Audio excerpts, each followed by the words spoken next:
We're on. Cameron Shayne, thanks for being on Fitness and Consciousness. Thank you, Ryan. I appreciate it, buddy. Thanks for having me. I appreciate the interest in the invitation. Thank you. Yes, very cool. I'm pretty sure most of my listeners will have a good idea of who you are and what you do. But I guess let's just start off with what is Budokon, mixed movement arts? Just what is it that you do? Well, Budokon University is an educational institute through which mixed movement athletes are trained. Now that's a fairly broad term, mixed movement athlete. And I say that because I tend to train a lot of different athletes. I've trained Olympic volleyball players to, NFL football players to basketball players, like it could be really pretty much any athlete, in all honesty, that sort of come through. And then of course, a lot of martial artists, because the root of my training style is martial arts. So the university itself tends to train a lot of martial artists. These days, we work with a lot of professional fighters coming out of the world of jiu-jitsu, of mixed martial arts, Bellator, UFC. So we tend to get those guys in a good bit these days. And that's probably due to my background as a martial artist, and also due to the fact that Budokon, as a system, we're a black belt. Budokon is a style. What makes it sort of a very confusing conversation until you unpack it is that we are, in fact, a combat and conditioning system. So there is a Budokon style yoga. There's a Budokon style martial arts. There's a Budokon style mobility body of work. So what we do is we create a style within this genre of movement that is specifically ours.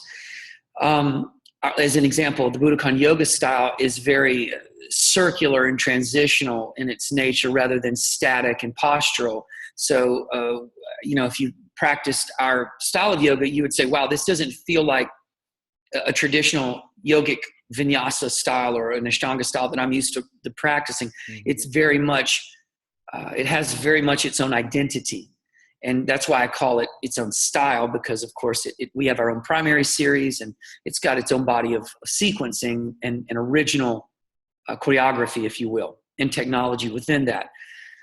Our martial arts system is a combination of Brazilian jiu-jitsu and stand-up striking. So it's a mixed martial art in that construct. What makes our martial arts system, specifically Budokon, is that we're the only martial art black belt system in the world that requires our black belts to be both a Brazilian jiu-jitsu black belt and a stand-up striking black belt. So you can't pass through our system without achieving black belt skill in both stand-up and ground. And in addition to that, you also have to pass through the curriculum of the conditioning work. So you'll also be required to be a minimum 200-hour yoga teacher, to be a mobility coach, a calisthenics coach. And we have a good bit of mind science or living arts work that we do within our 6-pillar system. So you have to study intellectual capacity, emotional capacity. You'll study nutrition. You'll study environmental sustainability. So we have 6 pillars that we educate our students within. Movement is one of them. So our educational process is pretty unique, and it's nothing like any person is used to going through as a black belt, someone who's pursuing a black belt. They're used to going through into a martial arts system and specializing in something. We're doing karate, we're doing taekwondo, we're doing Muay Thai, we're doing jiu-jitsu. And in ours, you're not going to specialize in one combat specific style. So even though I have my history, I have black belts in Olympic style taekwondo and Yoshikai karate. So I've gathered tons of different striking technologies over the course of my, I started training martial arts when I was 12. So I've been training in it a long time. And, you just start gathering and you start, polishing and cutting away at things. And so we really are a true mixed martial arts system. We're a mutt in that way. But you definitely have a very clear path when it comes to getting your black belt. You will be getting that black belt in Brazilian Jiu-Jitsu as well as stand-up striking, and those two will be, that path is very clear. So I think that makes that unpacks it pretty clearly. So if someone was to say, why should I study Budokon style BJJ rather than going down the street and studying another system, I would say, if you want to become a great sport jiu-jitsu fighter, then you should train at a sports school. Mm-hmm. One of my closest friends and one of my teachers, Rafael Lovato Jr., and Shanji Hibera, those guys are all about championships and winning, and they're world champions. So if you're going to go to their school, they're going to groom you to be a world champion if that's what you want to be. And I love that. And I highly, that would be the first thing I would say to a student who says, well, this is what I want to do. I said, well, let me guide you over here to do this. Are you going to learn proper Brazilian Jiu-Jitsu, under us? Absolutely. But we're not going to be focused on that particular element. And I think if you want that element, you need to be really tuned to that element. Whereas I'm a little bit more tuned to the traditional BJJ for self-defense, for combat. And that's because my first teacher was Hickson Gracie. So we sort of come from a little bit more of that attitude, even though Shanji and Rafael have become, teachers of mine and good friends, and have really exposed me to the game also of competition. So that's been a really interesting addition to my body of information. But I think that's the one thing I would say, if a person's really interested in their Brazilian black belt, Jiu-Jitsu black belt, but not, overly focused on the competition, I would say we're as good as any place to go, get that experience. But plus, you're going to learn to stand up, fight. And in all honesty, as a mixed martial artist, I learned to fight standing first, and I learned to fight on the ground second. I highly recommend it. It's a lot of guys who just don't, who they have a certain false sense of safety from their grappling skills, and they just don't know what it's like to be punched. They don't know what it's like to be hit, coming in, shooting for a takedown, trying to control someone, getting caught with, elbows and knees and hands. It's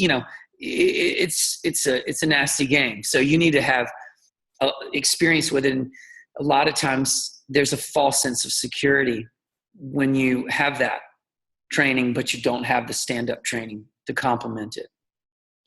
Yeah, that makes sense to me. And I teach a martial art class, and I don't present myself as, the best at anything, but I just started calling like martial art because there's going to be kicking, punching, throws, chokes, all the joint locks. My main classes that I've taken are jiu-jitsu, like traditional Japanese jiu-jitsu. Mm-hmm. And we're throwing kicks to the groin. Mm-hmm. And in like competitions, of course, that's illegal. But like my teacher's philosophy was like, if you get kicked in the groin, that's your fault because you left an opening. Mm-hmm. So, but in the UFC, somebody gets kneed in the groin. Oh, you get 5 minutes. Mm-hmm. And yeah, I mean, it makes sense. It makes sense from an entertainment and sports perspective. And I get, your point is well made. It's a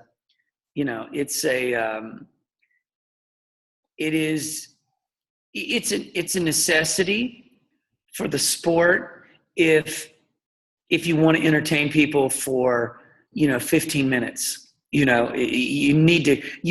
I mean, I'll be honest with you. There are times that I'm not surprised that the UFC doesn't implement a 10 count, just to lengthen out the entertainment.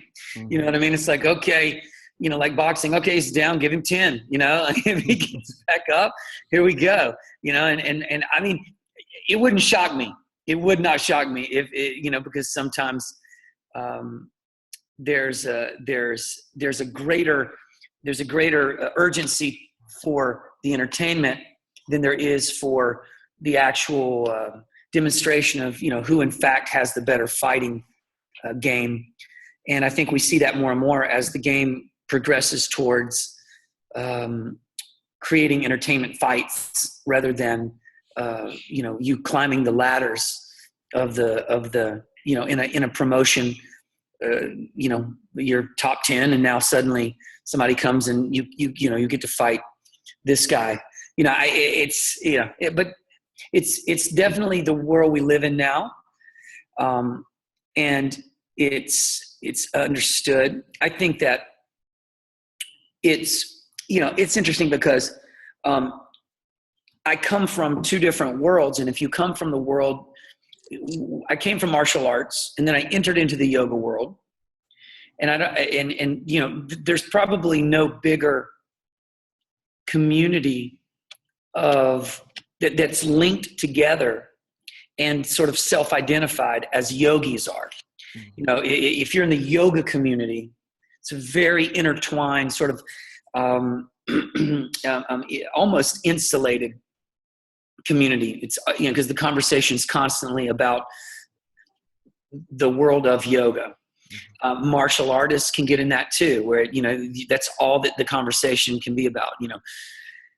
It's interesting to me, to be, to sort of be able to, I exist within both worlds, the movement world, which is now its own world, another branch. Movement is now breaking off. There's yoga, and now there's this thing called movement that is now taken on some, and everybody's a movement coach. Everyone's a movement teacher. So it's like it's now, it's if I was an individual out there just looking to navigate through the waters of modern day, yoga, martial arts, and movement, I don't even know what I would do. I'd probably be just groping along, trying to figure out, what's what and who's who. And, with Instagram, it's really all about this, you just, if you think someone's page is really pretty and attractive and they're good looking, and suddenly, you don't even understand if you're watching a teacher or a performer or a novice. It's so hard now to even, in a way, filter, and understand what you're seeing. Yeah. Confusing. I think it's a bit of a confusing world out there right now. Yeah, and part of it is, what are you going to do with that movement? So is it like, okay, are you just going to dance? And you're just going to go, okay, that's cool.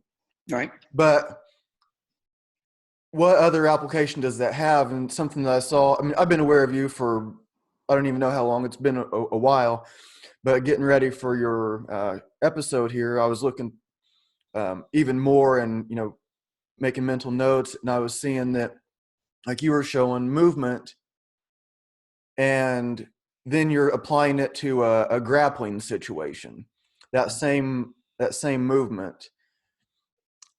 So can you maybe speak of like how you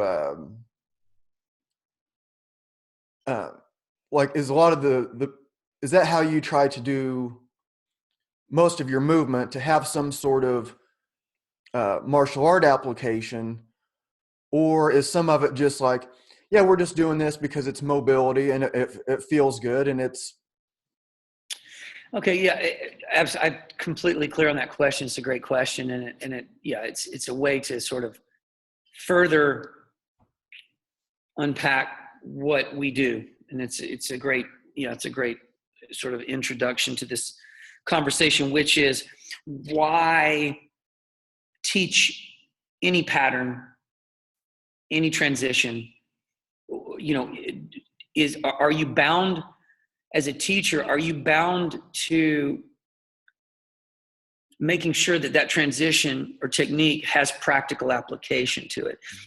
You know, if I were to just debate that point,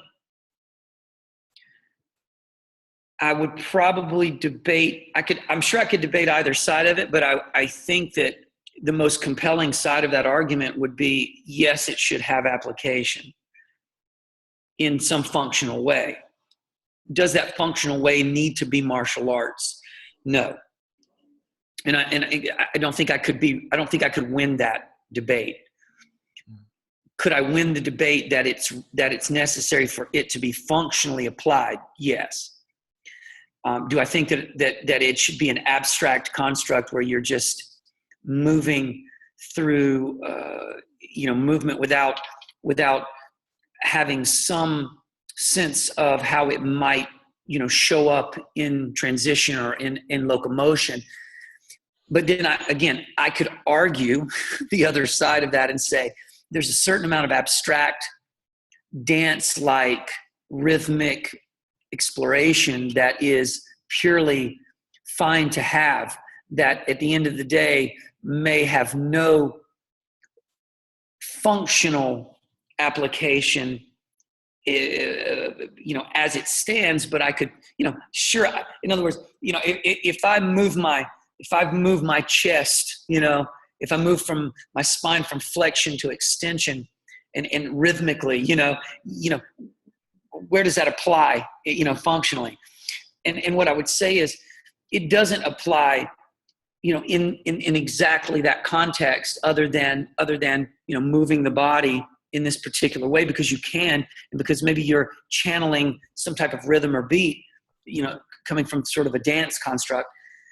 But having the ability to isolate, having the ability to identify and move my body that way, will that show up as a benefit? Will that show up as something that is valuable for me in another place? Yes, it could. And yes, it probably will if I am a mixed movement athlete. Mm-hmm. So I teach from my perspective, and again, this isn't right. It's just the way that I care to educate. Every transition that we learn it in order to apply it in some combat structure. Because for me, combat is the most effective way to test the body's durability, the body's timing, spatial awareness, rhythm, strength, cardio, just anything you want to test can be tested in the world of combat. I can pick up weights for pure strength, no doubt. I can climb the side of a mountain, as a rock climber, and for pure strength, and it's an impressive, powerful feat, no doubt. I think that there's nothing as primitive, nothing as primal in the human DNA as wrestling, mm-hmm. survival, combat, running, chasing, capturing, evading. I mean, it's passed down through us. Now, maybe it's been to some degree, in some, and again, this is just, you can see this in when you breed any kind of animal, but you specifically see it when you breed dogs. You can literally breed out a particular trait. Mm. You can take certain things away, and certain things, are going to sort of endure, but you can breed out a certain temperament. So I think in humans, we have an inclination to be aggressive and territorial, and all of the things that make us apes. Mm. And then I think you can find humans that have had a lot of that bred out of them to the point where they're incredibly docile. And great. but where does docile become passive to the point where you're no longer self-expressed, and now you're just literally not happy because you're not fully sincere and authentic to your nature. There's something about you that wants to rip your shirt off and and pound your chest. So I think there's something powerful about humans needing combat to express themselves through, to investigate their own internal violence. So that's a psychological value, in my opinion. If I were to say, how would this benefit a human being here? And a physiological value is, because it's such an old pattern in the body, a person learning to grapple and wrestle and sprint and move and fight, basically, I think it increases intelligence, in several different ways. But that being said, of course, the way I would educate with that kind of perspective would be, whatever we learn, yogic, calisthenics, mobility, this is where you're going to see it applied. And our general teaching formula is that we take primary positions of the body. Let's just take squat, for example. And from the squat position, we connect the dots.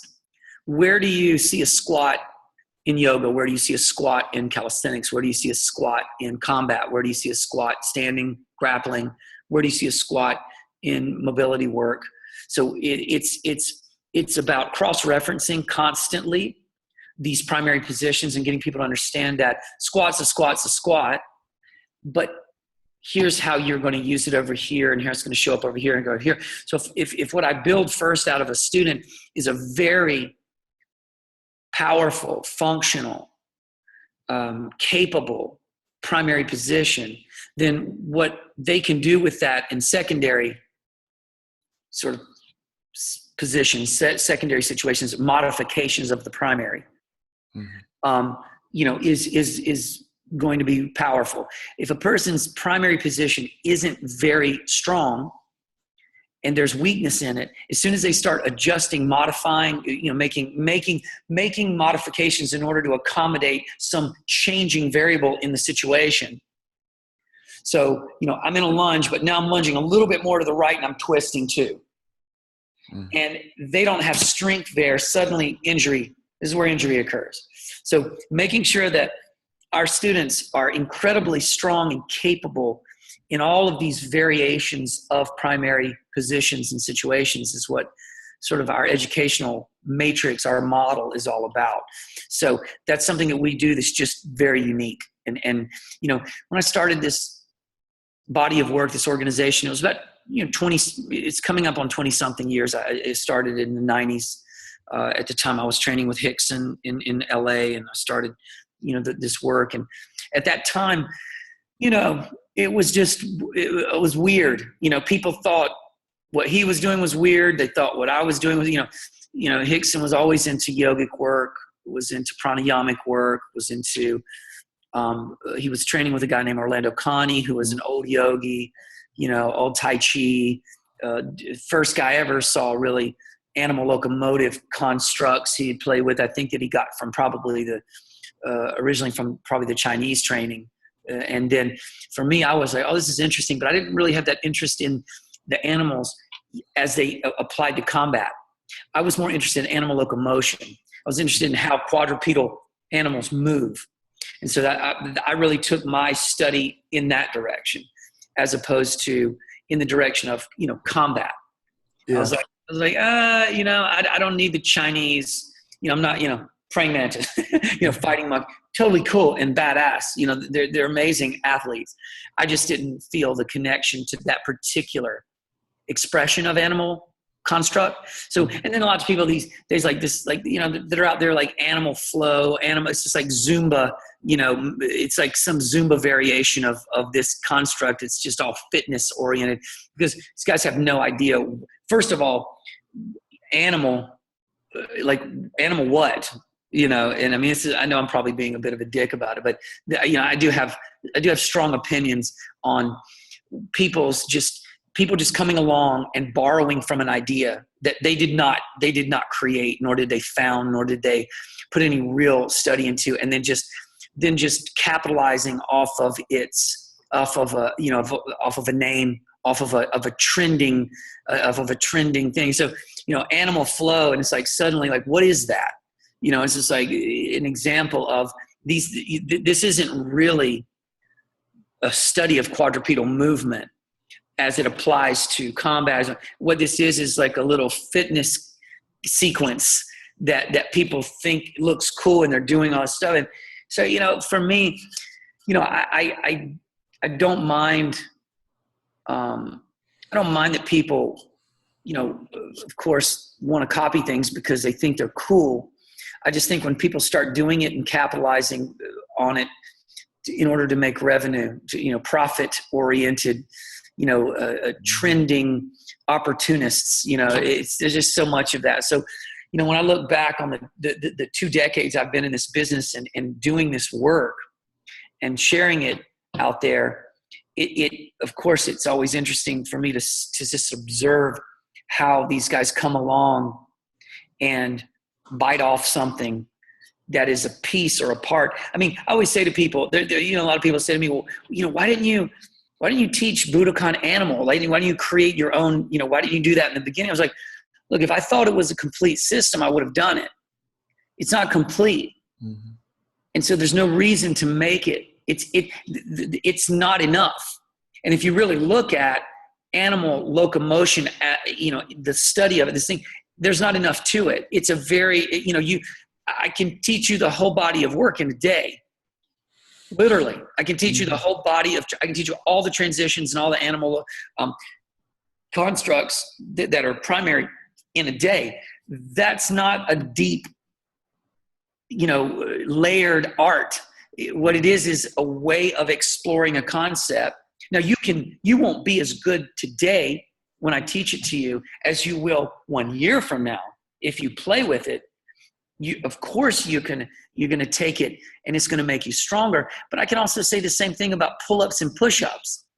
You know, you know what I mean? Take a person who's very little experience with pull-ups and push-ups, and what are they going to look like in a year of doing a consistent pull-up push-up routine? They're going to look strong. They're going to look different. So any fitness construct is going to make you stronger if you're disciplined with it. Any of them, jumping jacks for all that matters. You know what I mean? But that's not what this is about. What it's about is the deeper layered understanding of movement as it applies to the animal that is the Homo sapien, this ape that we are. How, like, what serves this ape the most? What is the greatest value? You know, for me, maybe this is just because I'm by nature a philosopher and an artist. So I have a very abstract, almost esoteric viewpoint of a subject when I approach it. So it's sort of like, what's the point here? Yeah. You know, what's the point? What's the point of jiu-jitsu? It's certainly not just so I can armbar someone. Mm-hmm. You know, that's a point, but that can't be the point, because what it really is about is the development of the human being, the character of a person in a complete way, because this person is having to explore their fear, their anger, their violence, their generosity, their carelessness. It's all coming out in the expression of this art form. And that's something you just can't get in some little, you know, physical fitness construct that's, you know, about this deep. Yeah. You know, it's not going to happen. So for me, I'm like, why then? You know, why? And that's always my pushback on the fitness world, is like, stop being so goddamn shallow about, you know, about what you're doing.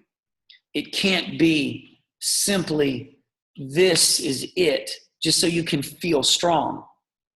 Can't be about feeling strong. There has to be about the development of you in your entirety. And for us, that's why I have a 6-pillar system. I want to see a person's intelligence evolve, their reason, their logic, their ability to use reason and logic. I want to see their emotional capacity develop. I want to see them be able to withstand, you know, and expand their emotional threshold. Another one, relationship. I want to see the way that they relate to the world around them, people, places, things. And I want to see that expand. So there's a greater capacity to see how they are related to everything and how they affect everything. Nutrition, environment, you know, these pillars of our system are how you educate a person in a complete way, as opposed to simply saying, here's a physical fitness construct. Now learn these moves, and then what? You know, what else are you teaching people? Oh, well, we're teaching people about being not. I'm like, well, is it in the curriculum? Is it a requirement? Are you testing them? How are you creating consequence when they are assholes? Mm-hmm. You know, when they're greedy, angry, jealous, you know, like, what is the consequence? Do you take away their belt? You strip their stripes? You know what I'm saying? So, and how do they know? And by the way, how do they know what they're being measured for? Is this part of a curriculum that you can point your finger to and go, see this? Without you achieving this level of emotional, you know, control, or how, you know, different ways you might frame this. Without you achieving this particular level, you can't be ranked up there. You just can't. I don't even let my students test for the next stripe or belt unless they demonstrate a very clearly defined growth in each sector of the curriculum that we teach. So, you know, where does that exist, you know, out there? We and even in the world of jiu-jitsu, in the world of MMA, and, you know, in the world of karate, whatever, you know, we just, you know, if people perform well, if they compete well, if they win world championships, they just, well, you know, we just give them their belts. Mm-hmm. Because, you know, so there's no part of the curriculum that holds a standard of behavior. There's just suggestions. Be respectful to your teacher, be respectful to your parents. Yeah, that all makes sense to me. That resonates with me quite a bit. At the end of my classes, my like kettlebell and body weight classes, we do meditation for 2 minutes. I'll teach like Zen meditation, but I'll say if you have another method, then that's cool too.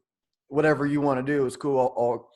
I'll explain Zen in about a minute, and then, but if you have some other way, then that's cool too.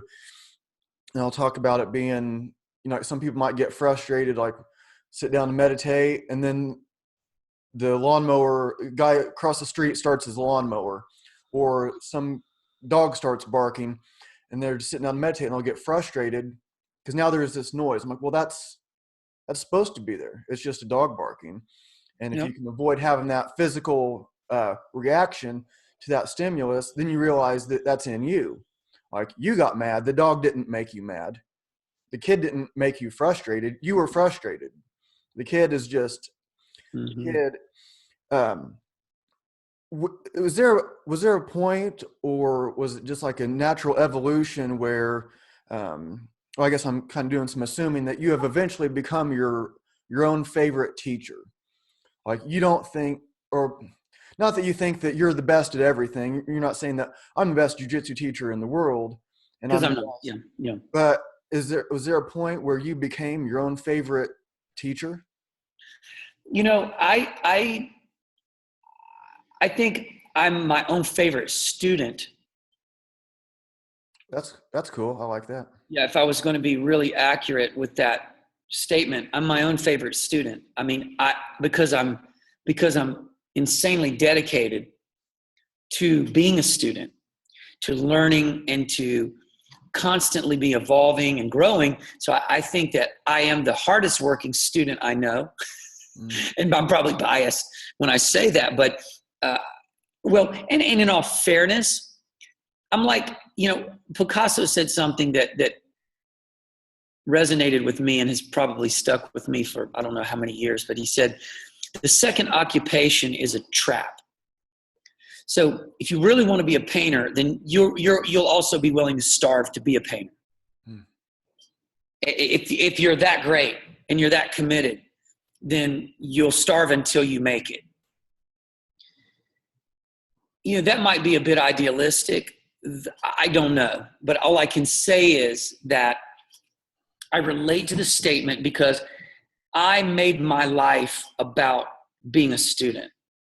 It seems like I made my life about being a teacher, but I made my life about being a student. I created a world in which I could continue to learn nonstop until the day I die because I've created an educational environment, which means that I'm also in the learning process at all times. Now, of course, any human could have that perspective, and that'd be a great perspective to have, that I am in the learning process no matter what I'm doing. But I really purposefully constructed a reality that is about education, and that's the conversation. And that conversation is about education of me as a person. That's the conversation on the table. It's not about me learning about finance, money. It's about me learning about me. And I purposely sacrificed and adjusted and changed everything so that I could be having that conversation nonstop until the day I die. So that's what makes me feel like I'm the most dedicated student that I know. And each person should be that for themselves. It's like, how serious are you really about being a student? Well, I'm so serious about it that I created my entire world, my occupation. My wife works with me for Budokon. Like everything's about Budokon. Yeah, I could pretend it's not, but it is. Mm-hmm. Everything is about, because that's what I wanted for me as a student. I wanted something that really forced me to just be a lifelong student. So I've given everything I have to that, and I've sacrificed things that might be, in some people's opinion, more comfortable, certain amounts of wealth, certain amounts of successes, in order to be in that, because, to tell you the truth, very few people become independently, like highly independently wealthy in this business. Some people do. Tony Robbins, great example. He's in the business of changing lives and teaching people, and he gets to do that every day. And good for him. He's made millions of dollars out of it. And really, I think that's amazing. Fantastic. Good for him. And anybody like that, good for them. It's just definitely a trickier business to create that, out of. But if you can do it, definitely great. But that was never my focus, never has been, never will be. My focus is not going to be monetary gain. It's going to be happiness, because that, for me, if I'm whoever is the happiest person in the room is winning. Mm-hmm. That's it. I mean, you can be the poorest guy in the room, but if you're happy, you're winning. Because that's what we're all trying to get, is this sense of comfort, joy, achievement, accomplishment, happiness. This. Yeah, I feel whole. I feel at peace. I feel I have purpose. I feel full. And, if that's you, then you're winning. And if that means you have $2 in your pocket, blah, blah, so be it. So I can never look at a person who's not financially successful and say, you're not winning. You're doing something wrong. I would just say that if you want certain things that cost money, then you're going to have to play that game too. Yeah, that makes sense. I'm listening to audiobook, um, the like presentation techniques of Steve Jobs, and like he's I guess a guy that never really worried about money. Like growing up, he didn't have very much, but like wasn't worried about it. And then he was a millionaire pretty young, so then he wasn't worried about it. Right. But he was saying that his plan wasn't to be the richest guy in the cemetery. It was to like change the world. Like, but you were mentioning like relationships, and when I was going through your website and looking at your podcast list, I saw that you talk about relationships a lot, and that was something that I've been focusing on more and more, and it's in the description of the show. We're talking about martial arts, we're talking about yoga, and then sacred relationships. And it seems like that's the most important thing that we have going on, and to find like the happiness, but also like meaning. Like there's a meaning behind what we're doing, whether we're making $1 million at it, or we're just barely got rent paid this month. Hopefully I'll make it next month, but I'm doing what I'm doing. You know, whether you're in that situation or you're like, I have $1 billion. But these relationships seem to be the like most important things in our life. And you mentioned your wife. So I was wondering, like, how did you meet her, and what, there was something else I saw a picture of you two when I was scrolling through your Instagram, and like you were holding up your fist and she was holding up a peace sign. And I wondered if there was like some like greater meaning to that, or if that was just like a whatever that was. Like, or how she like balances you out, or how she, because these relationships, like they guide us. Like I'm not the same as I was before I met my last girlfriend. Like she made some like tweak. I'm not like completely different. It wasn't like I was a bad guy and now I'm a good guy, but she like tweaked some of my thinking, and now I think I'm better off. It's like this. I think any relationship that you have where you're relating to a person who has a lot of compassion and perspective on the world from both the masculine and the feminine, you're going to have somebody who can offer you some clarity in maybe areas where you have blind spots. Mm.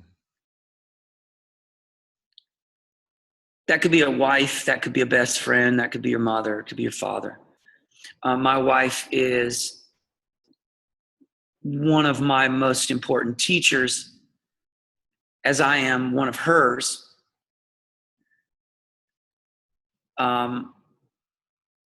What she has done, I think what any woman or partner, male, female, I say woman in my particular case, can do for a relationship where you're committed to making a relationship work under any circumstances is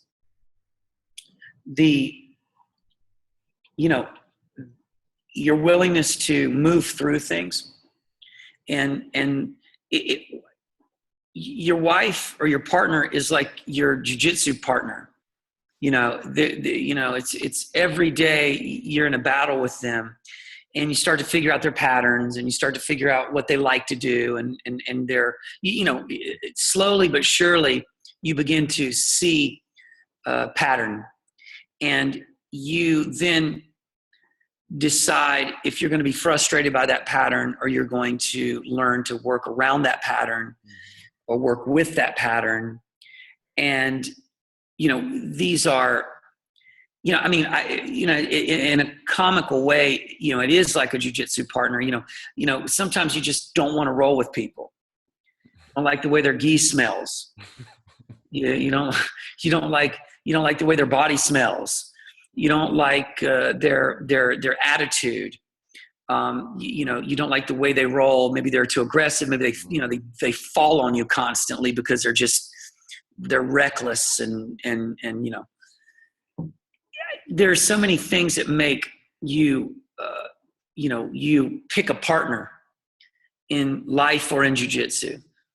And what I think is interesting about that is, there's this part of us, people tell you, like, learn to work with what you've got. And you're like, okay, great. I've got this partner I really don't like. Their gi smells. They don't wear deodorant. They sweat like a pig. And they're super sloppy when they move. So at any moment I'm going to get killed. They're going to break something on me. But this is my partner today. And there's this part of you that's like, okay, I have to learn to be with what is. And then the other part of us is this part of us that has to learn that we can make adjustments and changes. And that's how we learn to navigate as a more skillful human being. Great example. The typical person would say, well, just get a different partner. I'd say, okay, you get one lesson out of that, which is I can change partners. Sweet, figured that out. Next level of skill is I could tell my partner to get a new gi because their gi smells. And I could be like, look, your gi smells horrible. You got to change that gi, bro. That's one level of awareness. The next level of awareness is I gift my partner a new gi on me. Show up, here, got you this. That's, as you can see, as we move into this higher, like learning how to create what you want with as least resistance as possible. So if I want the least amount of resistance, I gift the new gi. And I say, here, I want you to have this. And I could say, your other gi was pretty bad, bro. So I got you a new gi. You're, all good. Or I could just say, hey, I got you a gi. Here you go. And I know you just thought about you. It really depends, but I think we understand the difference between I pick a new partner, I tell my partner they stink and fix their shit, and then I just buy my partner a new gi. And and these are ways that as a human being you start figuring out, how do I want to accomplish things? What level, the more difficult the problem, the more reward of solving it. The bigger the game, the more I stand to win. The smaller the game, the less I stand to win. So if you want to play a big game, you got to be willing to look for big solutions. So this is an example of, okay, I can battle over this, or I can just go here and I can start playing this more skillful game. Yeah. Yeah. I actually, I had something like that happen. I was we've all had something like training this this buddy of mine, and I had a new gi, never worn, and he wasn't wearing one, and I usually didn't care at my just training people at my house. I'd give them like a flannel shirt to wear or something like that if we were working on gi stuff. But I gave him a gi, and this was a long time ago. It was like $65 or something like that I paid for it. I was going to use it myself, but I was like, just give me the money next time. Well, next time he comes, he didn't have the money. Next time he comes, he didn't have the money. And I end up like barking at him because it's like, okay, you owe me money. And now we're going to be training martial arts. I'm going to be kicking you. I'm going to be punching you. I'm going to throw you down. I'm going to be like, we can't have this thing where you owe me money and then we're having these battles. And so I ended up like barking at him, and then afterwards, I didn't like the way I handled that. And I was like, I'll tell you what, forget about the money, keep the gi, keep coming. You don't owe me anything. Because I wasn't charging for lessons and stuff. A lot of times I was teaching because I couldn't get to my classes. I was working, or a long time ago, maybe I didn't have enough money to afford classes. So I was, taking classes when I could, and then working with partners and making them better. Like the students become the training partner kind of thing. So I had that happen. It was like and so it wasn't should he have given me the money? Because that was the deal. Okay. But for $65, I mean, it's not that big of a deal. Well, no, It was no. a bigger deal for me to change than him to give me $65. It's also a question of, maybe you just prematurely gave someone something they couldn't afford. Yeah.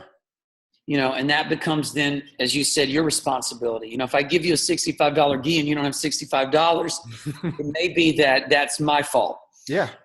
So, and look, we're all guilty of it, especially if you have, and then you're surrounded by people who don't have. And when you give, so oftentimes if that's the case, you just have to give without any attachment to it, simply because, that's, if they had, they would already have had, oftentimes. So, it's, when it comes to being in relationships, that's the value, and so somebody like my wife has just been an extraordinary teacher for me for, understanding how to let something die, just drop it, move on. Do I want to die on this hill, as they say? And I think all relationships have an element, to them of that, because the things about a person that in the beginning of a relationship are relatively mild, they become much more abrasive as time goes on, simply because if they are things you already don't really enjoy, and you couple that with this sort of exponential quantity, just you go from, okay, this has happened twice, this has now happened 200 times. Every human being reaches a breaking point when behavior is not something that they're particularly fond of, but they, again, in the early stages of anything, sort of write it off to, because again, your emotional capacity at that point, your tolerance is much higher. So I think that's what real relationship does for you. It helps to expand your emotional capacity. It helps you to expand your ability to endure under duress, specifically emotional duress. Jiu-jitsu, physical duress and emotional duress, but physical duress, which then becomes emotional duress. And in a relationship with a partner, it's purely emotional duress. It's just, can I deal with this today? I've got a lot of things going on, and now I've got this. So sometimes you're just like, okay, that's it. And so I think that it does expand your ability to. It's like sitting on the bottom, and someone's smashing you, and you've got weight on you, and maybe they're even, like Lovato, when he wants to teach me a lesson on pressure passing, he passes and he climbs in my mount, and then he's 210 pounds. I'm 168, 170 when I've drank a lot of water. So climbs on top of me and mounts me, which is his signature transition. It's like pass, mount, choke. And it just smothers me underneath his, giant frame with the gi on, and you can't breathe. You're laying there, and it's exactly what he wants, which is he wants me to want to quit. He wants me to want to quit. And he doesn't really want me to want to quit. He wants me to not quit. Mm-hmm. But the pressure game wants me to quit. That's the game. The game is, I want to beat you before I submit you. Mm-hmm. And if I can achieve that, I've won. So I'm going to gas you passing. I'm going to gas you in side control. I'm going to gas you in mount. I haven't even submitted you yet. I'm just going to gas you out in each position until finally, when it's time to submit you, you're basically grateful for it. And this is a very different attitude when it comes to pressure. When you deal with Shayne and Salo, when you're dealing with Rafael, dealing with the Cyborg, another one of my buddies down here, and Victoria, like the guys that I train with amount of time, and they're all these guys are huge. So their game is pressure. Because the thing about jiu-jitsu, if you weigh 170 pounds, 150 pounds, you're always going to be fighting bigger people. Always. If you're 210, you're sometimes going to fight bigger people and sometimes going to fight smaller people. More often you're going to fight people who are in the 185 range. And then you've got the bigger boys in class who might be, 210 to 250. But you got a lot of people who are 185.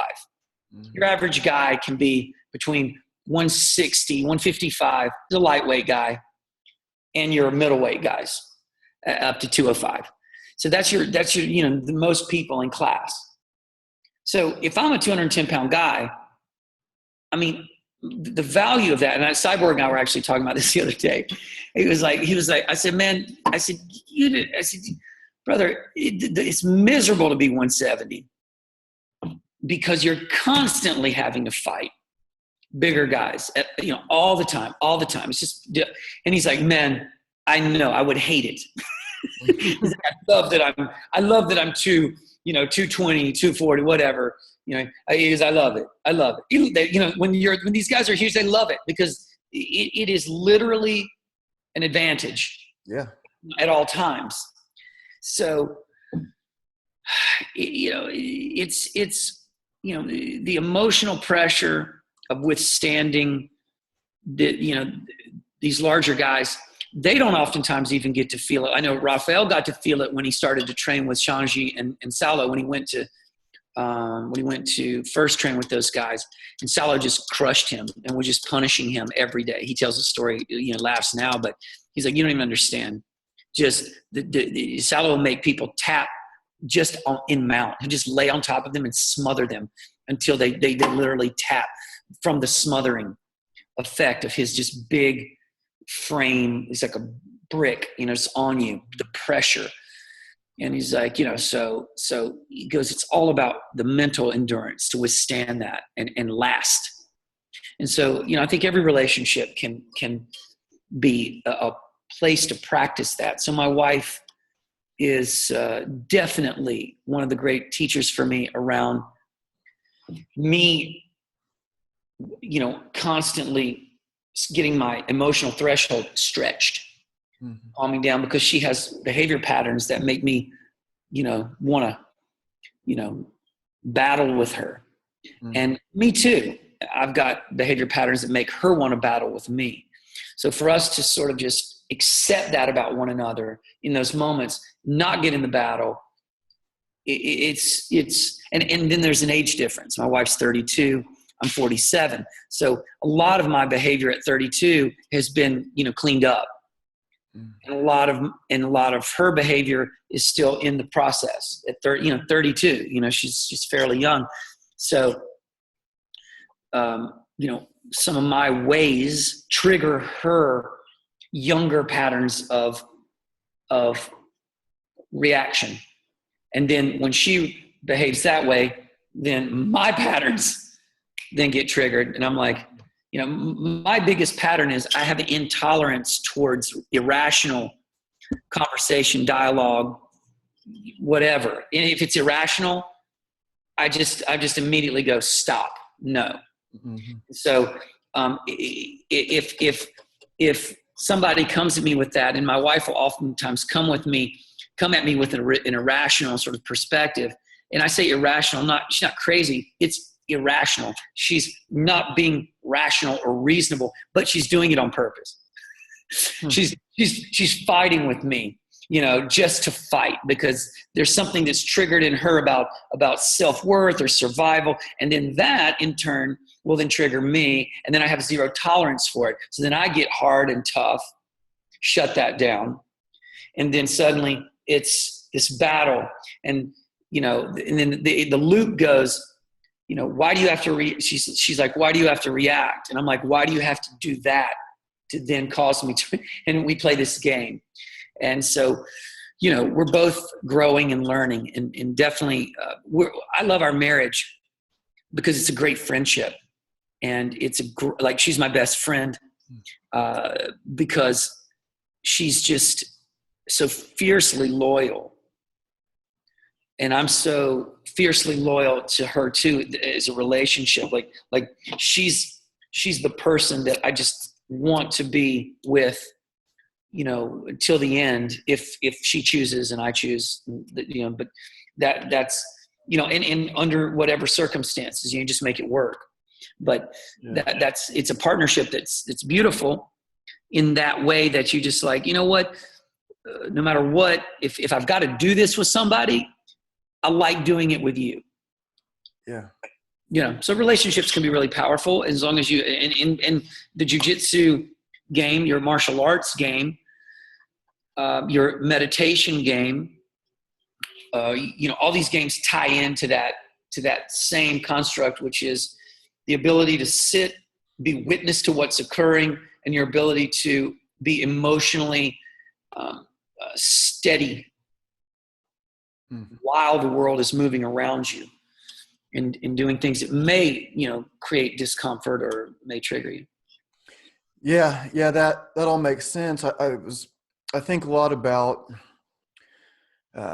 like the loyalty, like sticking it through with someone, like when things are like breakups are tough. Well, they can be, they can be, but they can also be like, no, I don't have to deal with that anymore. But what aren't you dealing with? And there was, and like when your wife or someone is like two partners are having some kind of like conflict, there was this comedian, Daniel Tosh, and he had this joke like, a woman doesn't need another pussy. Yeah. So she wants somebody that's going to like maybe saying put her in her place isn't quite the right way to put it, but a guy that's can be like, no, I'm not going along with that. But she also maybe needs a guy that's not going to say anything. So something can happen and he can just absorb it, let it go, no big deal, never going to bring it up again, ever. Mm-hmm. But also somebody that's going to not let something slide. So there's like this balance of what do we react on and what do we just like let go. Oh yeah, how do you not be a people pleaser, which is what he's saying.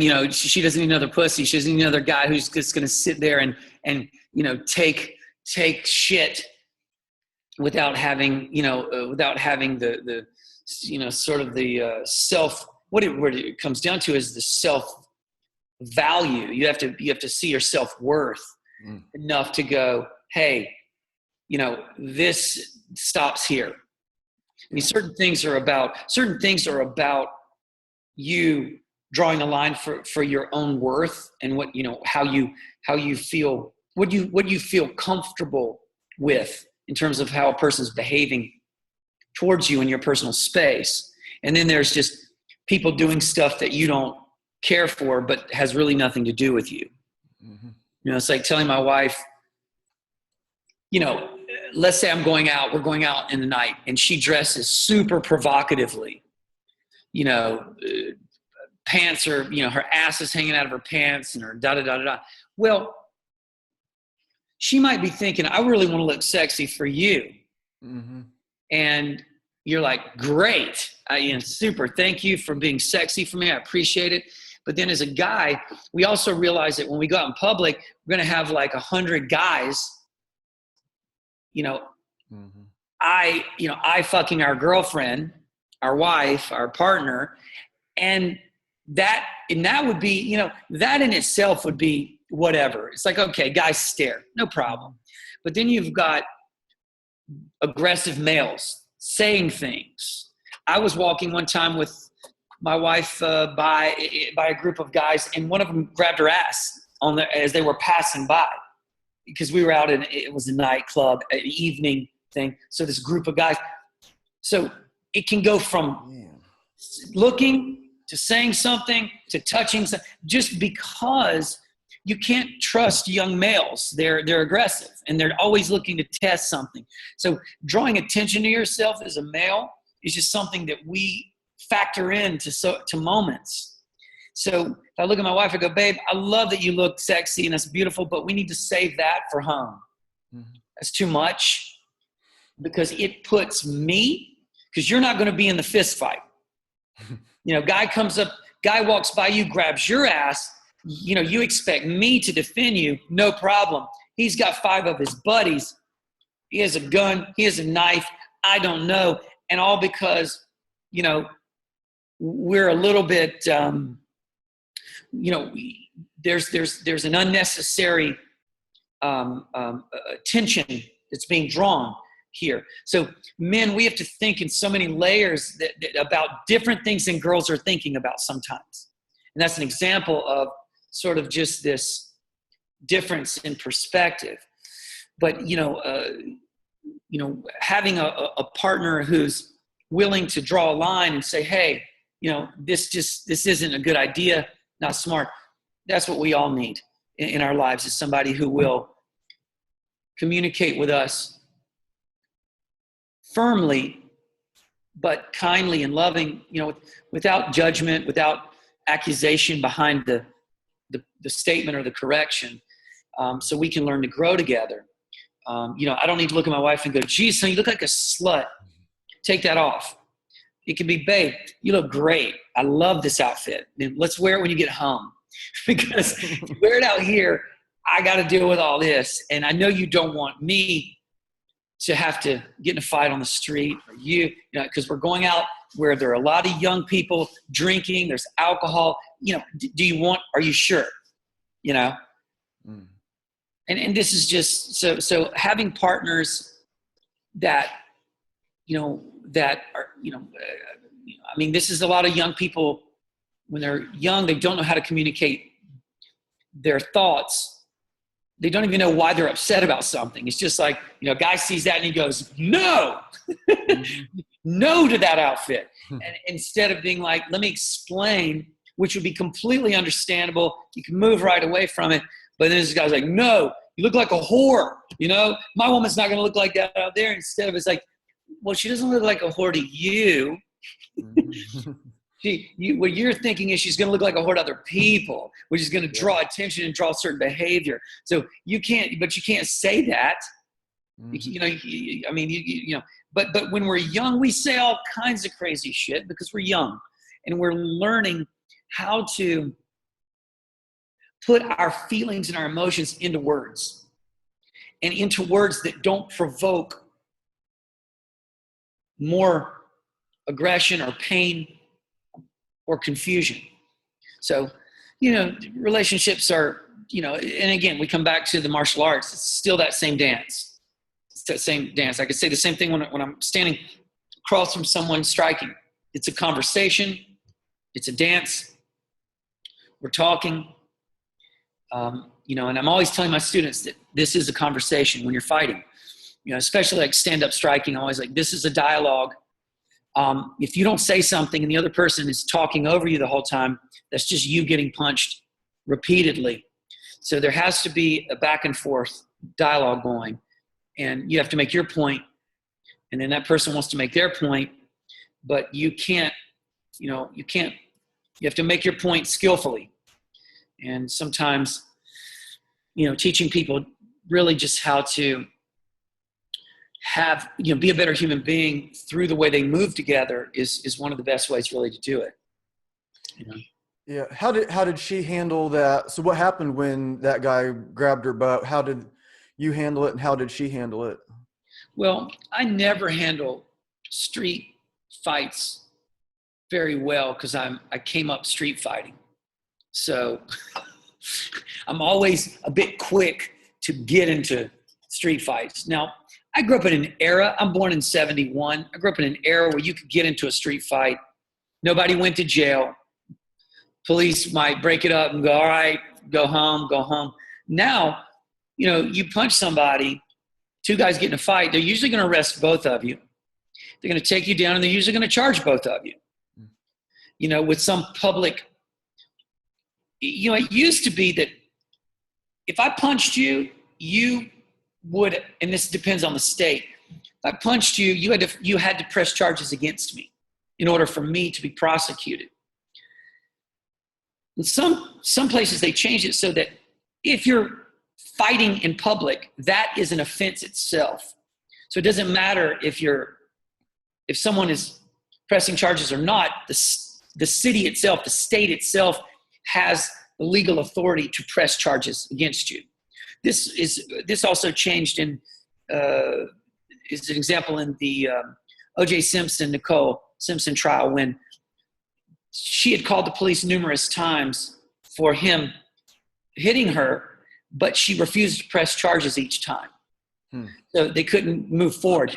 And so when she died, her family got legislation pushed through that if a woman is being battered, that when they show up, they don't need her consent. They're going to press charges through the state. It's illegal already just for the behavior. The other person does not have to, in turn, basically the other individual does not have to go on record. They don't need that individual's testimony to prosecute. So these days, they've got a lot of laws in place that they don't require the other person to prosecute in order for you to get in trouble. So street fighting is changed a lot. You can get in trouble just for getting in a fight now. It's a big difference in the world.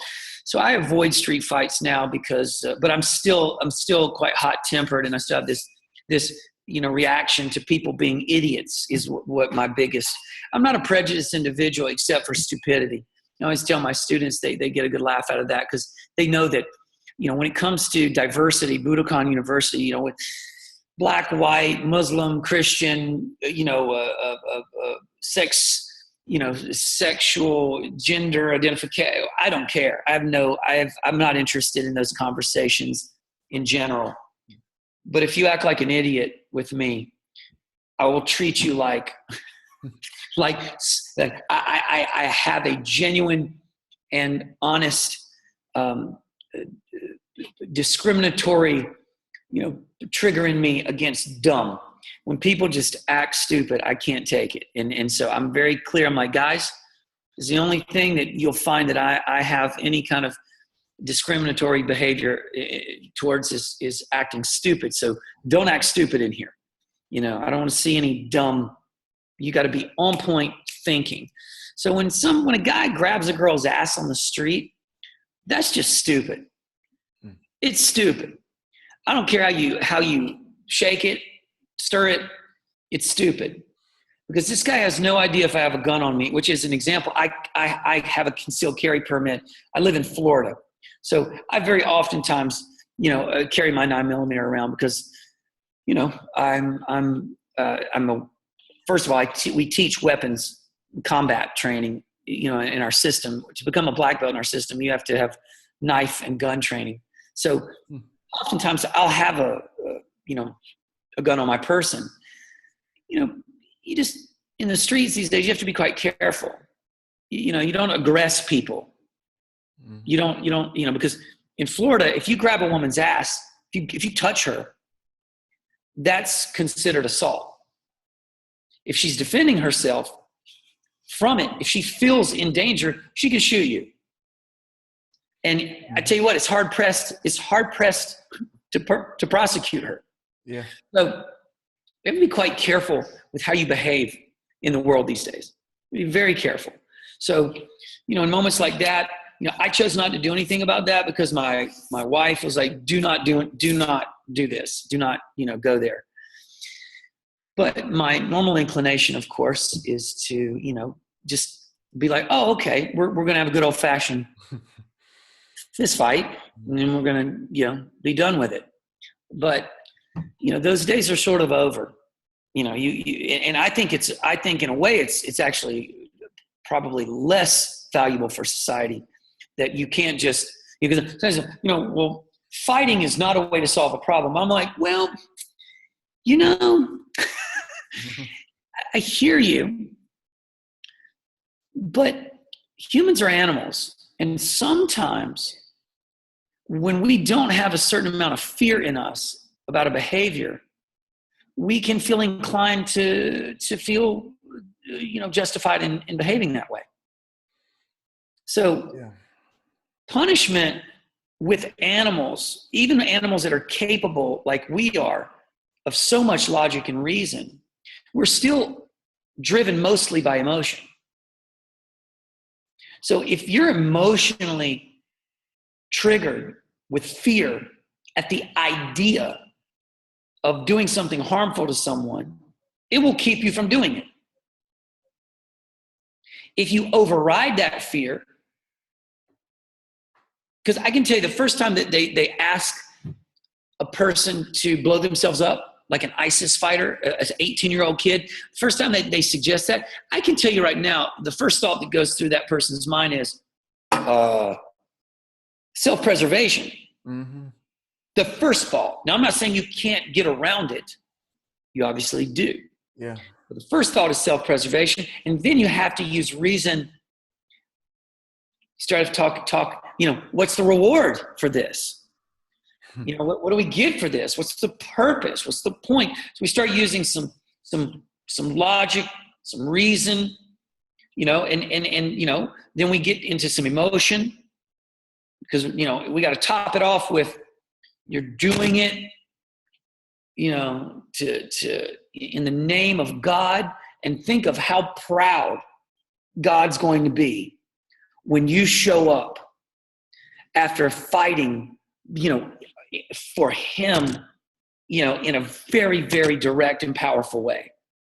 So you're like, sweet. As far as they're concerned, they're going right to God. So the risk reward, so you can talk people into things using logic and reason and then, emotion, and you play that game very skillfully, and suddenly you've got humans doing whatever they want. So it's clever. It's a clever game. But, I think what's important is just to remember that, the way that human beings behave is mostly driven by emotion. Mm-hmm. That is then supported by some logic and some reason based on their personal experiences. It's hard to turn a guy into a racist, but it's not hard if you raise him in a racist culture and give him enough evidence through logic and reason to support that position. You raise a normal kid, normal multicultural environment, and try to turn him into a racist, it's going to be pretty tough, because he's got black friends. He's got black friends that he cares about, that he loves, Mexican friends, South American friends. You grow up in LA, you maybe have a diverse body of friends. So you can't look at the blacks, the browns, the whatevers, because some of them. Yeah. And you can't. So then it's hard for you to just collapse all of that into one singular, prejudice. So diversity is crucial in order to keep us from being prejudiced in that way. So yeah, that makes sense. I think like with the butt grabbing and if I had to guess, that guy probably doesn't train in martial arts and probably doesn't do like Zen meditation. And if I had to guess, probably not. Yeah, exactly. Because like learning that way, you just like realize that, like, yeah, I'm kind of a tough guy, and but I don't have to like look too hard to find people that can beat me up real easy either. So and why would I disrespect another person? Right. Yeah. That's the thing with martial arts. It's so much development of character and ethics and sort of behavior, like who am I in front of and with other people as a team and a community, that it just even wouldn't occur to me to behave that way, because I would just know that that's not etiquette for a person who wears this belt. And that's the thing. When you belong to nothing, then you have no thing that you are bound to. No code, no ethic, no moral compass, nothing that you're bound to.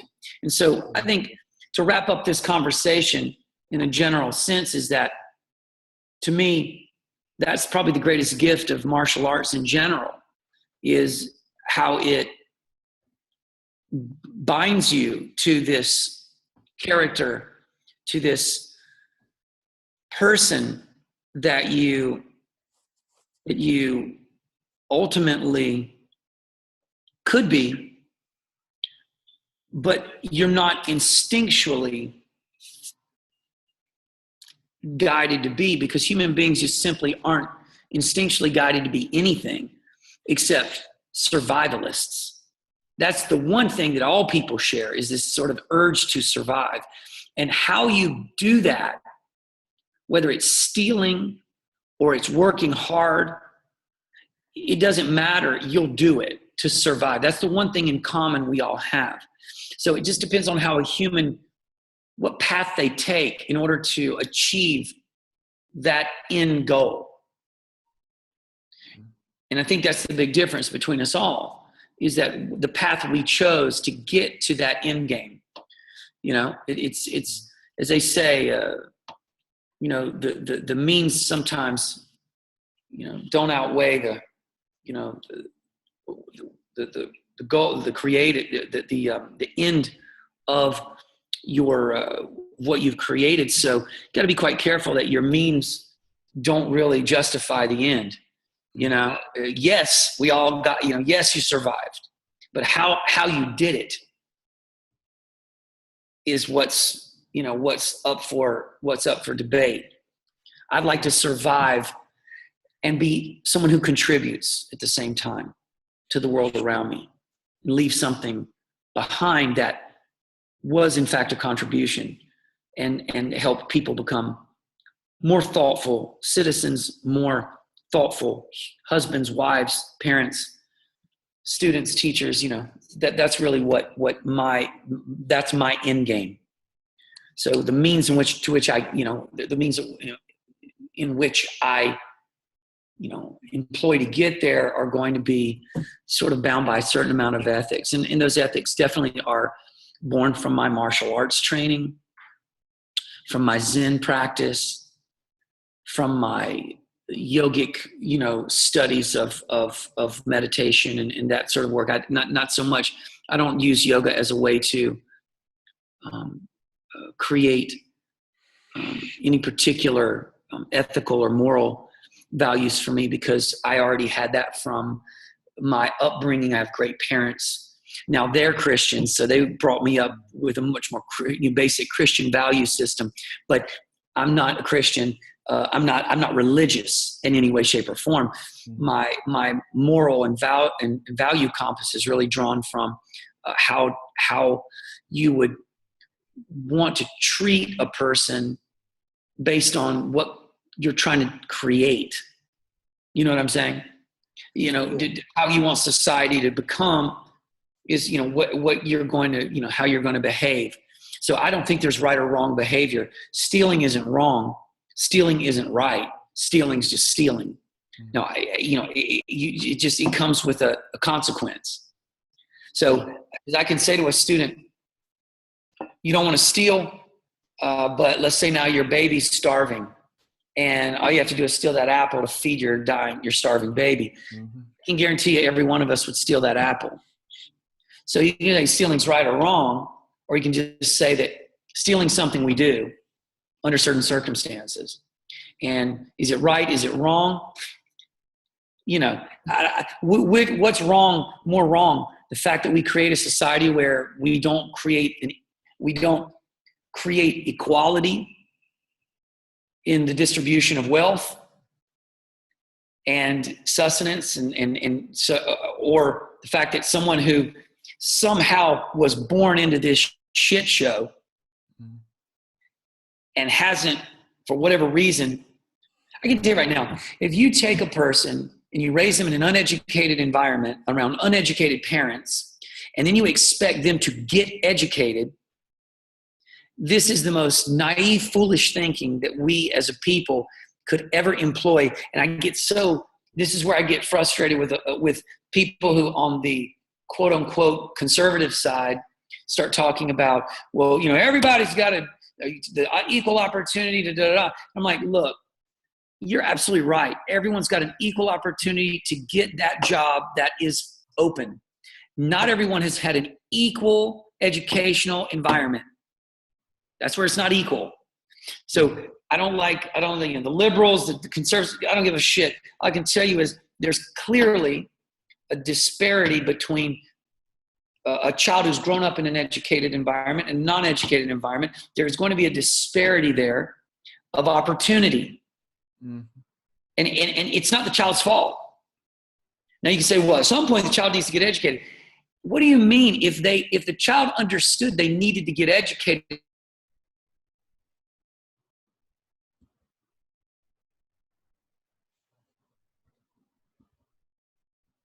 sweet. Okay, we're back on.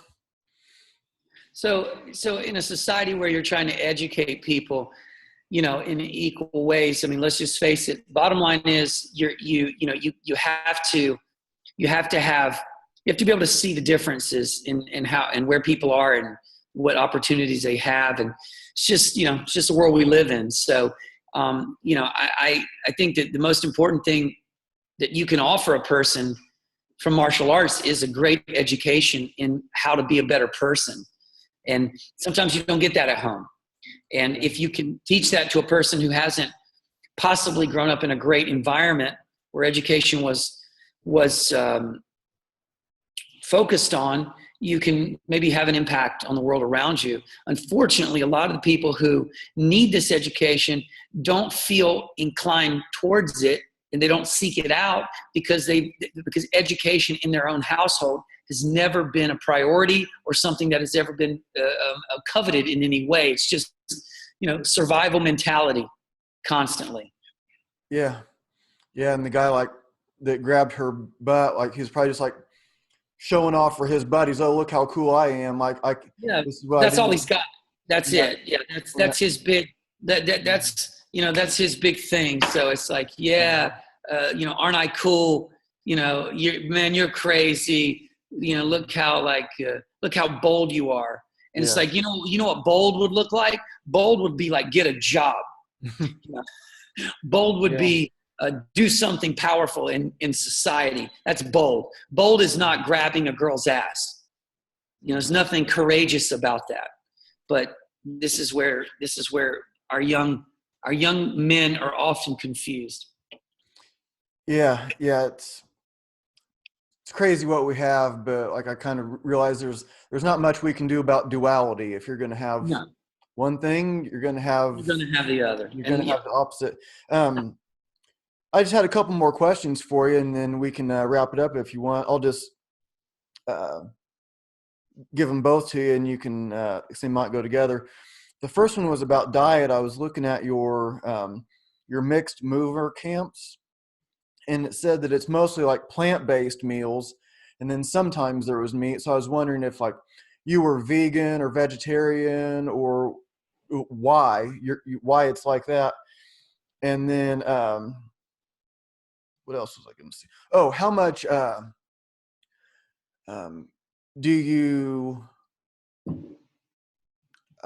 focus on just how you explain your system? Because one thing that I'm trying to work on is saying what I think, which is not so easy. And Jordan Peterson says, people will often think by talking, and which makes sense to me. But I did a show by myself the other day, and I was trying to explain my system. And then when I rewatched it, I was like, oh, I left out this part. I left out that part. I'm trying to make it simple, but it's not that simple. It goes on and on and on and on. But you can't just, how do you give somebody the concise view. So how much time do you put into your like presentation, I guess, of your system? Like if you want to explain in a short amount of time these different parts, and then just like the diet thing, and then we can just wrap it up, or you can talk about whatever, finish up with however you want. I mean, dietarily, I'm a flexitarian, as some people like to say. I eat whatever I feel. Sometimes if I'm eating too much meat, I'll feel that, and my body starts rejecting it because it's too heavy, it's too dense, and sometimes I'm like, I feel like more plants right now. I do not believe that humans are vegetarians by nature. However, I do think that we may have to adjust to a diet that is much more plant-based, and maybe we'll have to turn to insect protein as opposed to large bovine animal protein, because I don't know if it's sustainable. The amount of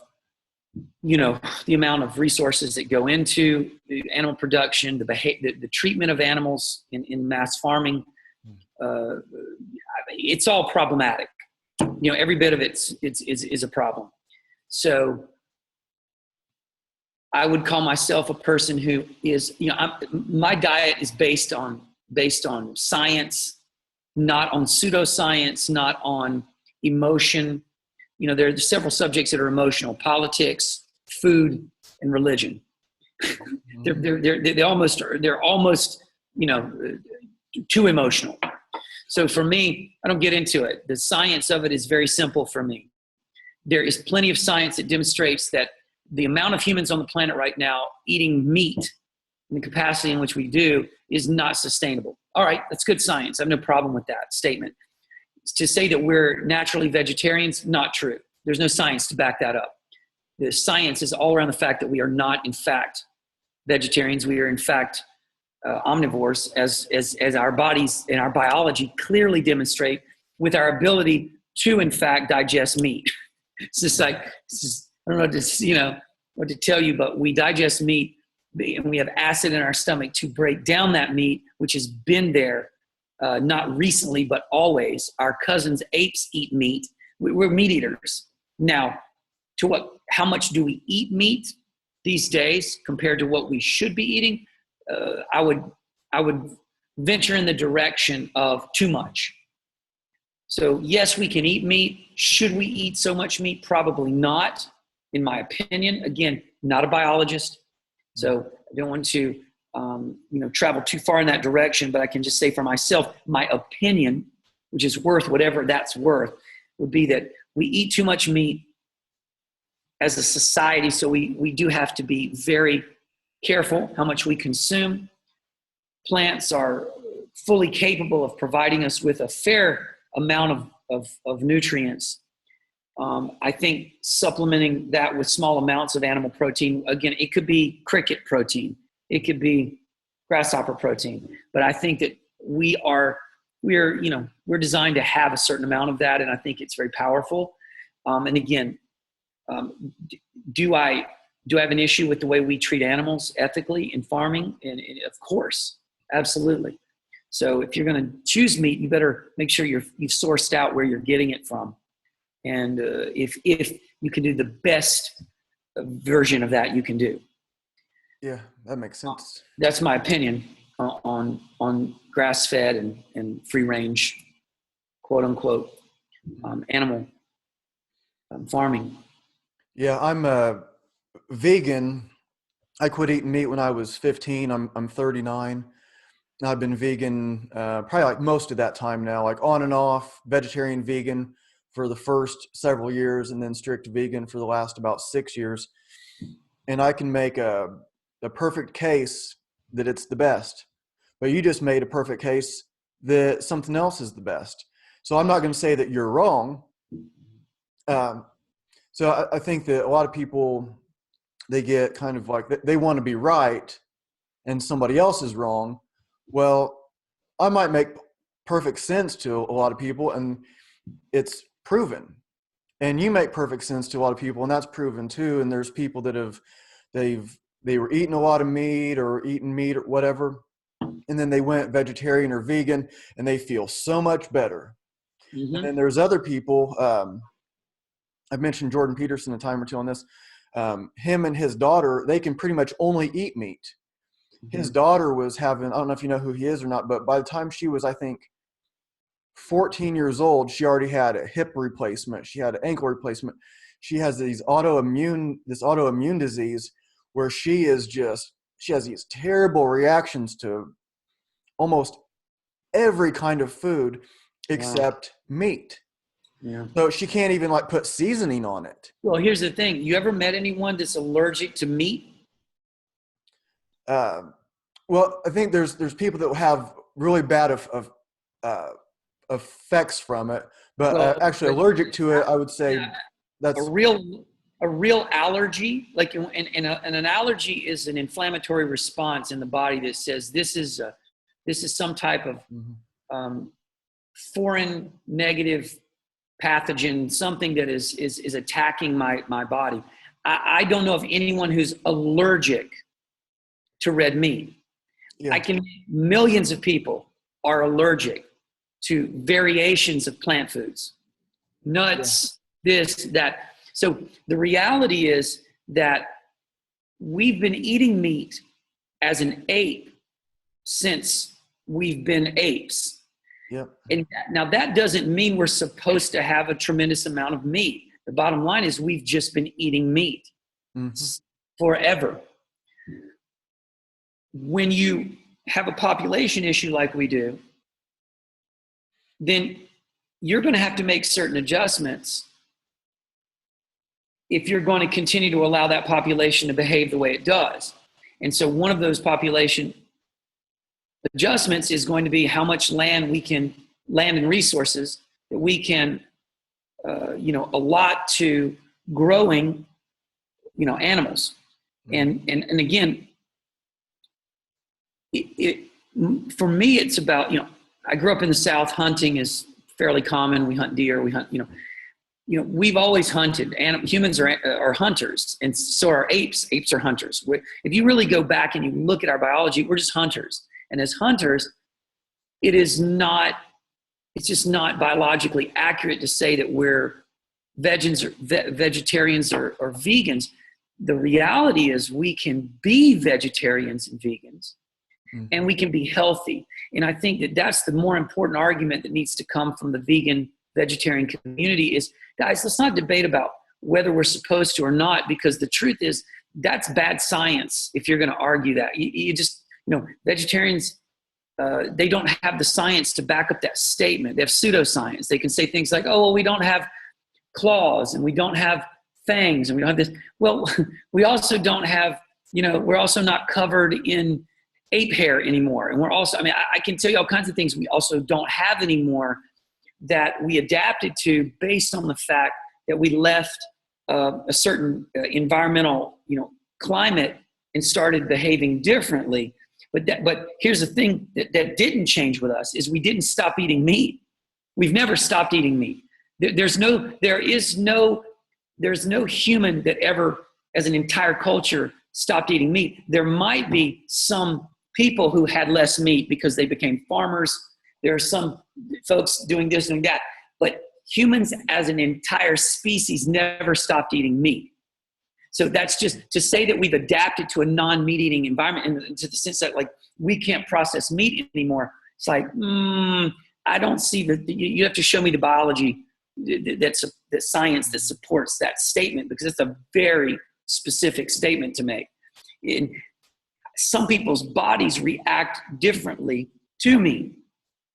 As we said with Jordan Peterson's daughter, some people's bodies react very well. Some people live to 105 and smoke. Yeah, it's not about that. And that's why I don't like that argument, because I think it really weakens and diminishes the position of the vegetarian community when it's trying to make a point. It's like, if you want to make a point, the worst thing you can do is argue inaccuracies as facts. What is a fact and is a great argument is it sustainable to eat meat? Whether we did or not, is it sustainable? That's a great argument. And we can argue that right now it's, the meat consumption of humans is over the top. The treatment of animals is out of integrity. So we've got some problems that you can really dig your teeth into and have a good debate about. But to start talking about the fact that we're just biologically not that, it's just bad science. It's just not true. So, and they're like, well, what animal drinks milk from another animal's tit? Absolutely. No other animal does that, but what other animal flies to Mars? Mm-hmm. You want to play that game, we can just fuck with that all day long, because that argument that's not how you debate. Because if you're going to say what other animal does this, well, then you make yourself set up for me to say, well, what other animal does that? Mm-hmm. We have always used, what other animal has a sidekick as an animal? We have a wolf. Mm-hmm. What other animal has a sidekick? Yeah. You can't say those. The bottom line is humans are very unique, and we do very unusual things. Very adaptable, the most adaptable. Yes. So we've adapted for all kinds of purposes. So, what other, if we need to drink the milk of our goats, we'll do it. And we've been doing it for thousands of years because it works. Yeah. And we've adapted to it, and we've made the cheese that we've eaten for. It's just, it's like welcome to reality.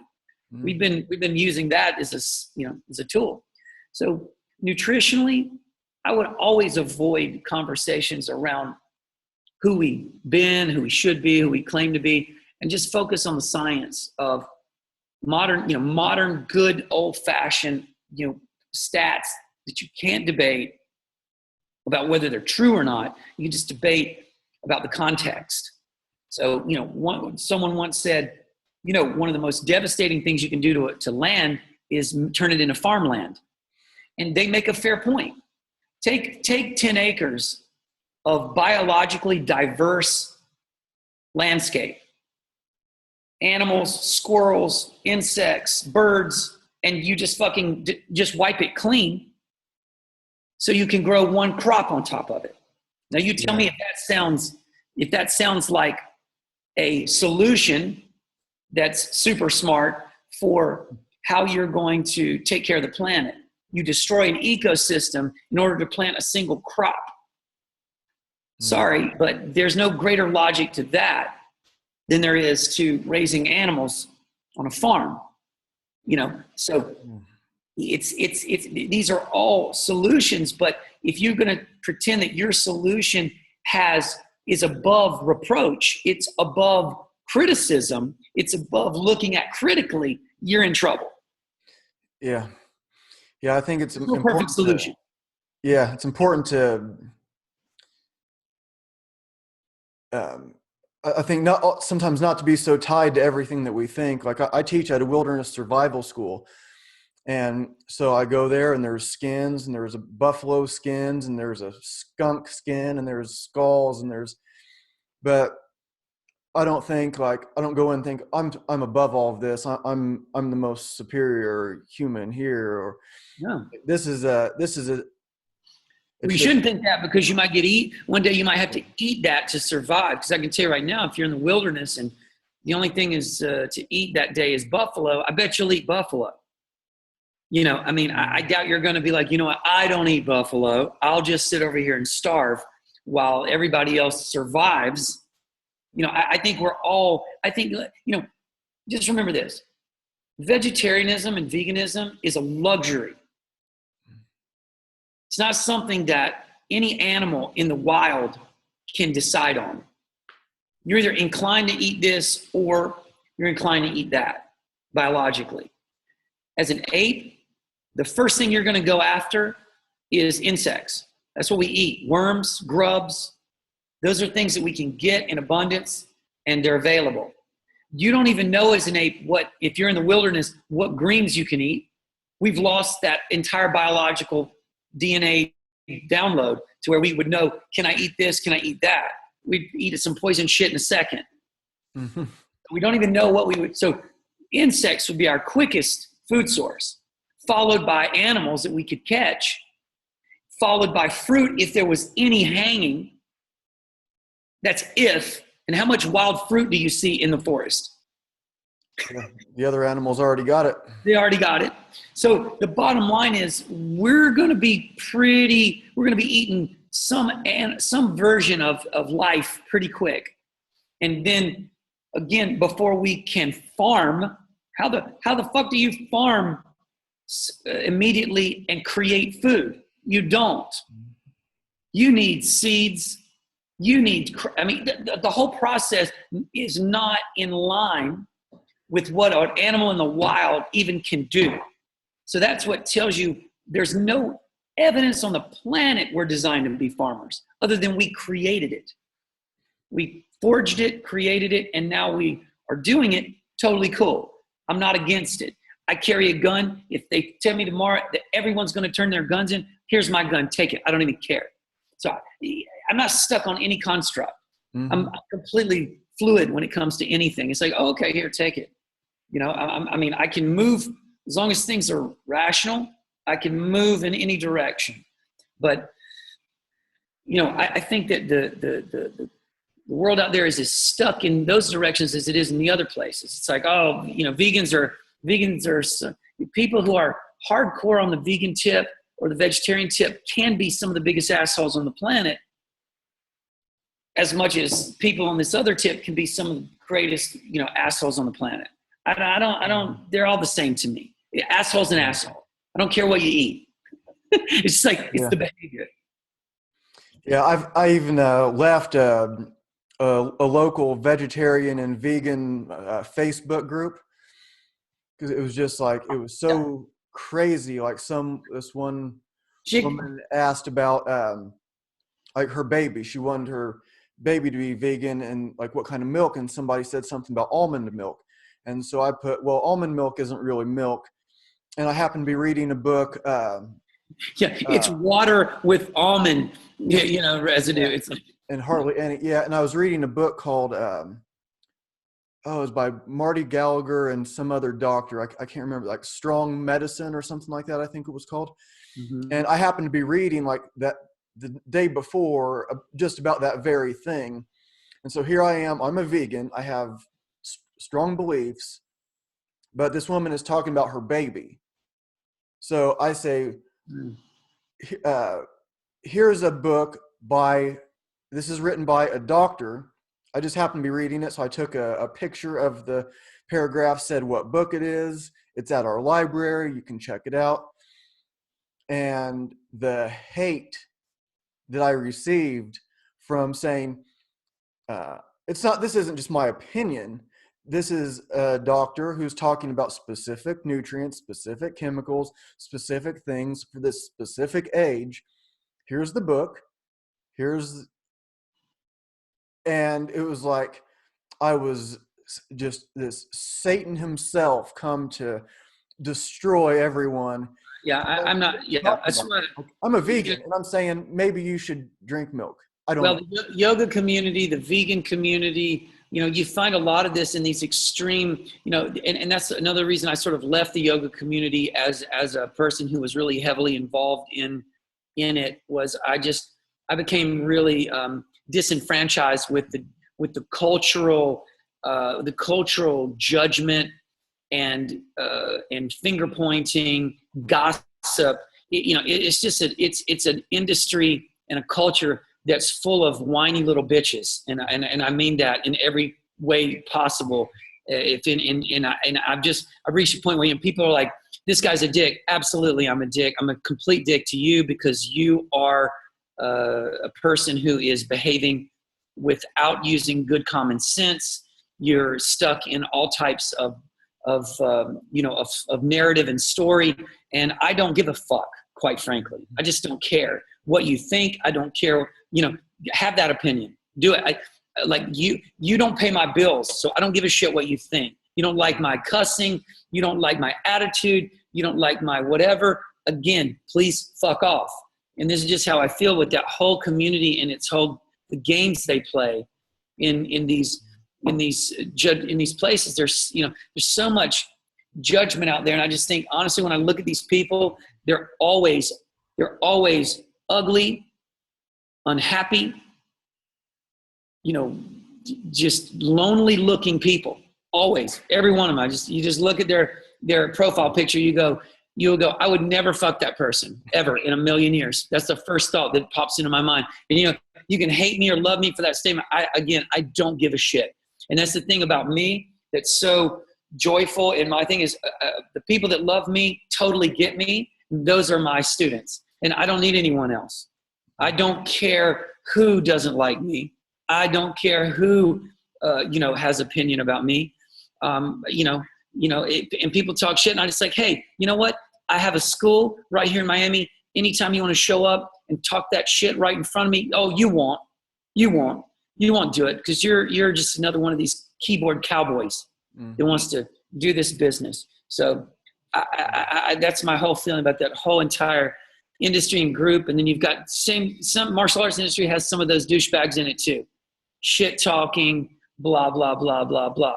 And I'm just like, yeah. I mean, I had a guy, Ito Portel wannabe student, from like some Colorado, where was it? What's in Colorado? Boulder movement, something. I wish I could remember that little douchebag's name thing that they had. So something posted on one of my Instagram videos, like, this is abuse and ridiculous, and you could learn more from a wall, because he didn't like the way I was ripping this girl's ass about her handstand, because I was really fucking with her head and her story, because she's like, I can't do it. And it's like, I've been working with this girl for, at this point, I don't know how long, and she's still in the same narrative. And I'm riding her ass because I'm like, this is not acceptable. And I know you're doing this everywhere, because I deal with this person on a day-to-day basis at this point.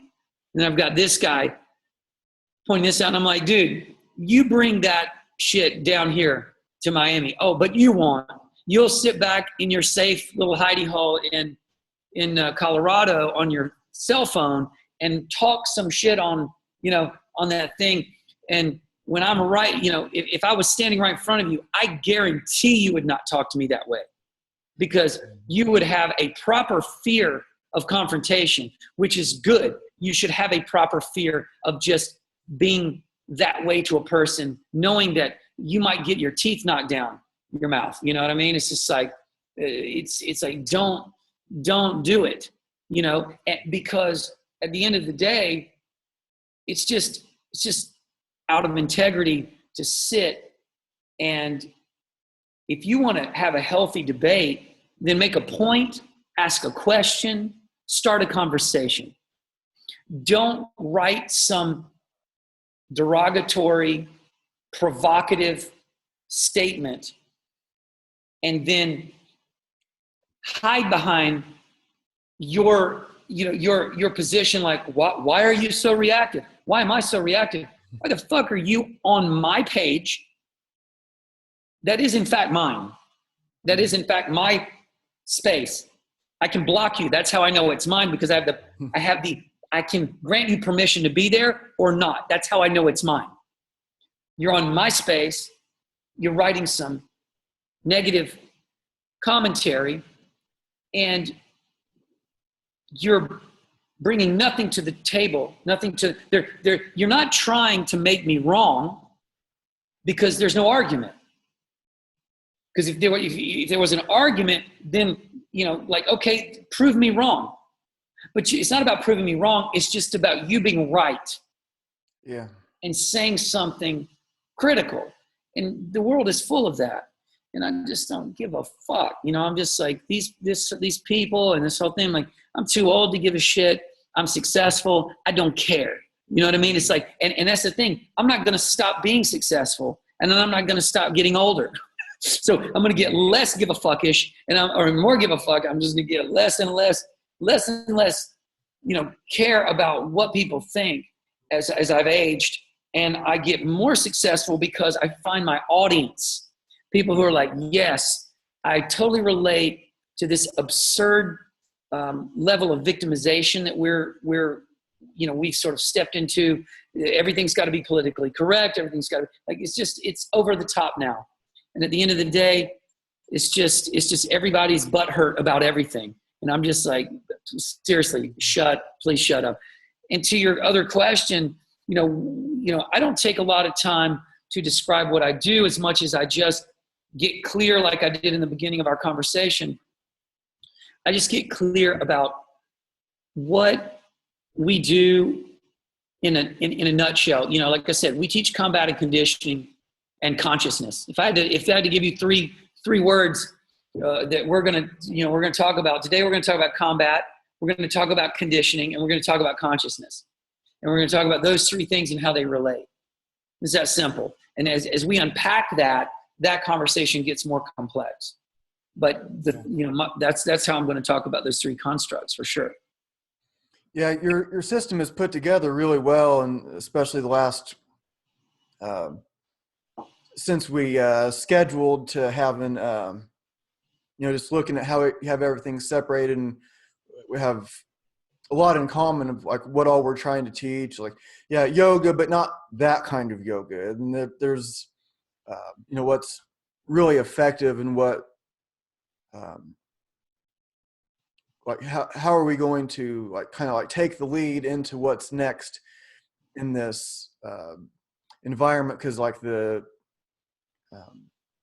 think there's a lot of good stuff that's happening now, and people can see all these different high-level teachers that have experience in these different things. Like maybe some people think like the yoga teacher might not have very much in common with the jiu-jitsu teacher, or it seems like two different things, but it's kind of the same thing. And but your system, I believe, is put together really well. So that's why I was wanting to ask you about that. And that's something I'm really working on, is how to like say what I think, how to describe my system without, in a precise way. And I have a difficulty doing that, because you train with me for a year and then we're doing something new after a year. So I've been like teaching this stuff for a year, and now we're doing something else.